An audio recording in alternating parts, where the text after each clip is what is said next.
Hello everyone, I am doctor Praveen Khapekar, नवजात शिशु बाल विशेषज्ञ। आज इस वीडियो में हम यह जानते हैं कि ट्विन प्रेगनेंसी, जुड़वा प्रेगनेंसी में माँ और शिशु में क्या क्या कॉम्प्लिकेशन होते हैं और इलाज के लिए हमें किन बात का ध्यान रखना चाहिए। क्योंकि काफी बार यह देखने में आता है कि पेरेंट्स को इस बात की जानकारी रहती है, कोई कॉम्प्लिकेशन होता है तो उन्हें सही मार्गदर्शन नहीं पाता, इससे जो है बच्चे का इलाज अच्छे से नहीं हो पाता है। तो आइए सबसे पहले यह जानते हैं कि जुड़वा प्रेगनेंसी में माँ में क्या क्या कॉम्प्लिकेशन होते हैं।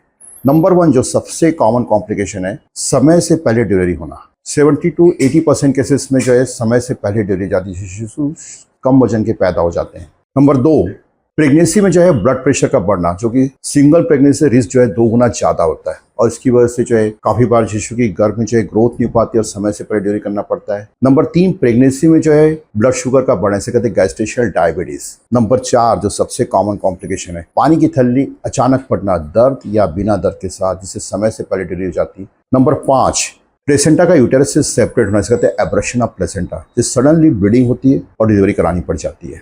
और इन सब कंडीशन में काफ़ी बार शिशु समय से पहले कम वजन के पैदा होते हैं, उन्हें एनआईसीयू की जरूरत पड़ती है। इस बात का ध्यान रखिएगा। जुड़वा प्रेगनेंसी में नवजात शिशु में क्या क्या कॉम्प्लिकेशन था, इसके बारे में जानते हैं। नंबर 1 कंजेनाइटल बर्थ डिफेक्ट, जन्मजात विकलांगता होने की संभावना जुड़वा प्रेगनेंसी में ज़्यादा होती है। नंबर 2 मिसकैरेज, एबॉर्शन, पहले ट्राइमेस्टर में होना, और काफ़ी बार जो है एक बच्चे की गर्भ में जो है जान चली जाती है, इसे कहते हैं हम लोग ट्विन वैनिसिंग सिंड्रोम। नंबर 3 शिशु का जो है समय से पहले कम वजन का पैदा होना। 60 to 70% केसेस में डिलीवरी 36 हफ्ते के पहले हो जाती है, शिशु समय से पहले कम वजन के पैदा हो जाते हैं। इसके आर्गन पूरी तरीके से अविकसित होते हैं, की कार्य प्रणाली कमजोर रहती है और इसकी वजह से जन्म के बाद शिशु को जो है सांस में तकलीफ, दूध पीने में दिक्कत, इन्फेक्शन, जॉइंटिस, ब्रेन के अंदर ब्लीडिंग होना, अतलियों में सूजन होना, आंखों में रेटिना की दिक्कतें, यह सब कॉम्प्लिकेशन की संभावना रहती है। जन्म के बाद ऐसे शिशु को एनआईसीयू केयर की जरूरत पड़ती है, जिसका उनका अच्छे से इलाज और बच्चा बिल्कुल स्वस्थ रहे।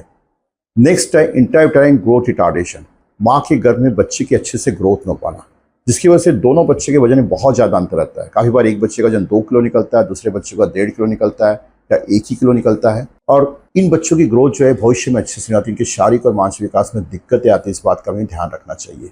जुड़वा प्रेगनेंसी में माँ और शिशु के इलाज के लिए किन बातों का ध्यान रखिएगा। नंबर 1 जहाँ तक हो सके ट्विन प्रेगनेंसी अवॉइड करिए। आप इन्फर्टिलिटी ट्रीटमेंट के द्वारा प्रेगनेंसी कराओ तो अपने डॉक्टर से कहिएगा कि सिंगल एम्ब्रियो ट्रांसफर करें। नंबर 2 अगर आपको जुड़वा प्रेगनेंसी हो गई तो अपने ट्रीटिंग डॉक्टर से जरूर पूछेगा कि प्रेगनेंसी कंटिन्यू करना ठीक रहेगा नहीं रहेगा, कितने % कॉम्प्लिकेशन की संभावना है।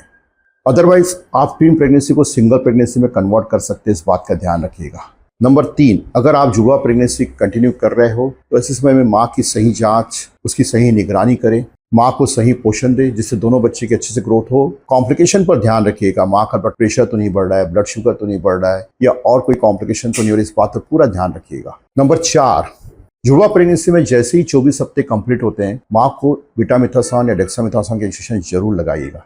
इससे क्या होता है, बच्चे के फेफड़े अच्छी तरीके से विकसित हो जाते हैं और काफ़ी बार जल्दी डिलीवरी हुई तो चाहे बच्चे को बाद में सांस में दिक्कत होने की संभावना कम हो जाती है। नंबर 5 ध्यान रखिए ऐसी जगह इलाज कराइए जहां माँ और शिशु दोनों के इलाज की व्यवस्था उपलब्ध हो, जिससे माँ की सही समय डिलीवरी हो, जन्म के बाद शिशु को एनआईसीयू केयर मिल जाए, माँ का दूध मिल जाए और माँ और बेबी के इसमें अच्छे से बॉन्डिंग और माँ और शिशु दोनों स्वस्थ रहे। इस बात का ध्यान रखिएगा। एक बात का ध्यान और रखिएगा कि कोई भी अगर समय से पहले डिलीवरी के लक्षण दिखते हैं, जैसे अचानक जो है पानी की झिल्ली फट गई, दर्द उठ गया, ब्लीडिंग हो गई है, तो ऐसे समय घबराए नहीं। जहां पर आपने इलाज के लिए मार्गदर्शन लिया उनसे संपर्क करेगा, तुरंत डिलीवरी न करवाए, इस बात का ध्यान रखिएगा। आइए हमारे साथ कुछ ऐसे पेरेंट्स हैं जिनकी जुड़वा प्रेगनेंसी थी, समय से पहले और कम वजन के बच्चे पैदा होने वाले थे। इन्होंने हमारे यहाँ की डिलीवरी कराई, बच्चों का एनआईसीयू में इलाज चला और अब बच्चे पूरी तरीके से स्वस्थ है। तो आइए इनसे फीडबैक सुनते हैं।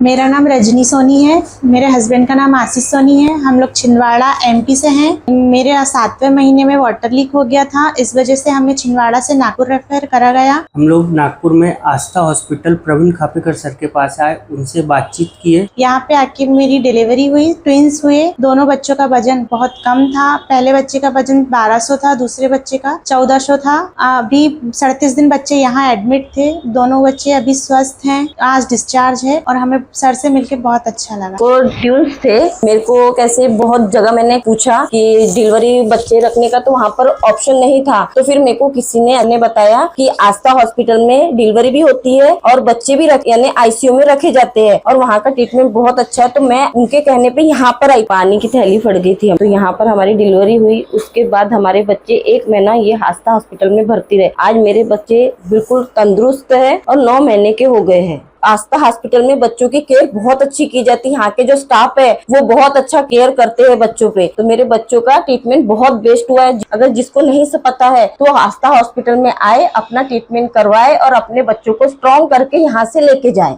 मेरी दोनों गुड़िया 25वें हफ्ते में हुई थी। उन दोनों का वजन 750 ग्राम था। सर ने इलाज करके, सर के मेहनत से पूरा आज मेरे बच्चे दोनों नॉर्मल हैं।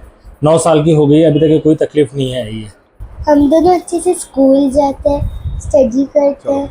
हम दोनों स्कूल जाते हैं, स्टडी करते हैं, एक्टिविटी करते हैं, डांस करते हैं और मस्ती करते हैं। तो ध्यान रखिए, अगर आपको जुड़वा प्रेगनेंसी है तो इसमें माँ और शिशु दोनों में कॉम्प्लिकेशन होने की संभावना बहुत ही ज़्यादा रहती है। यहाँ पर दोनों के इलाज के लिए उचित मार्गदर्शन ले। ऐसी जगह इलाज कराइए जहाँ माँ और शिशु दोनों के इलाज की व्यवस्था उपलब्ध हो, जिससे जन्म के बाद शिशु को अच्छे नाइसो केयर मिले और माँ और शिशु दोनों स्वस्थ रहे। Thank you.